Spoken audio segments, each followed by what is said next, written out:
One morning, the Fat Controller made an announcement. A new engine has arrived on the island, he said. His name is Neville. You must all make him feel welcome. I wonder what this Neville will be like, Thomas said to Emily. I hope he's a steamy like us, Emily replied.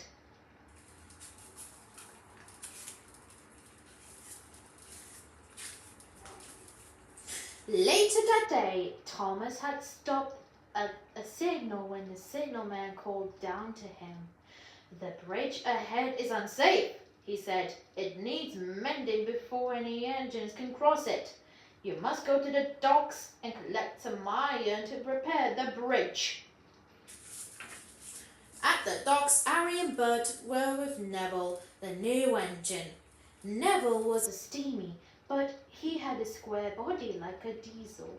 Harry and Bert were feeling naughty. We'll help you shunt those trucks, they said, but they pushed Neville hard into the trucks. The diesels laughed. Neville looked sad. It's not our fault if you are silly steamy, oiled Bert. And they laughed even harder. When Thomas arrived at the docks, he thought he saw Harry and Bert laughing with Neville. There's the new engine, Thomas thought. He seems to be friends with the diesels. How strange. Thomas shoved off to Neville station. We'd better be careful of that new engine, he warned James at the platform. I saw him laughing with Harry and Bert at the docks. James was shocked. A steamy friends with diesels? He chugged off to take on water. That new engine Neville is best friends with the diesels, he puffed when Percy passed by. He doesn't like steamies, Thomas told me. Later, Percy met Emily at a red signal. Don't go near Neville, the new engine, he told her. The diesels had told him to bid into steamies. James heard it from Thomas. When Thomas arrived at Crowburn's gate, the Fat Controller was there. I have a very important job for you, he boomed. You must warn all the engines not to cross the bridge until it is repaired. Thomas felt proud. It was a really useful job. Then he heard a whistle. Someone was coming. He had to warn them. But when Thomas saw it was Neville, he forgot all about his important job. He's fooling Annie and Clarabelle. Thomas thought crossly. They're my coaches, not his. Hello, puffed Neville perkily. I'm not talking to you, Thomas huffed. Neville was puzzled and sad. When Emily pulled in next to him, Neville gave her a big, friendly smile. He hoped she would be nicer than Thomas. Emily reached out steam. It's no use trying to make friends with me, she said grandly. No, you're going to biff into all the steamies, just like the diesels told you to. Neville didn't know why she was being so horrid to him, but the station master blew his whistle, and Neville had to chug sadly away. Then Emily saw Thomas. Thanks for warning us about Neville, she said.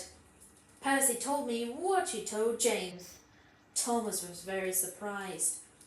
I only said I saw Neville with that diesels, he cried.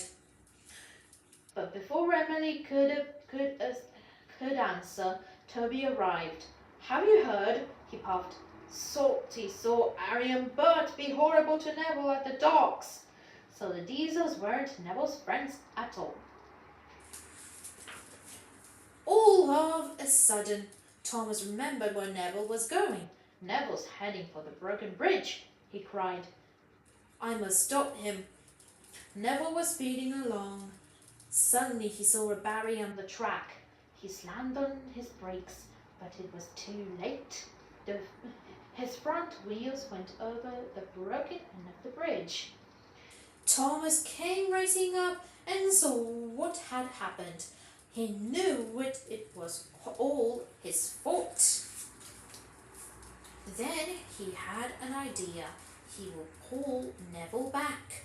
Thomas steamed slowly and carefully onto the bridge. He gently bumped Clarabelle, and Thomas' driver coupled Clarabelle to him.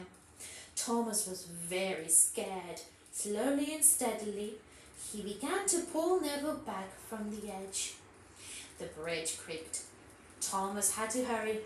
With one big puff, he pulled Neville to safety. Thanks, whistled Neville. What a relief. I should have warned you, puffed Thomas, but I was too busy believing silly stories. I thought you didn't like steamies. Can you forgive me? Oh, yes, peeped Neville. Let's be friends. Thomas gave Neville a long, happy peep, peep. From now on, he wanted to be the best friend Neville had ever had.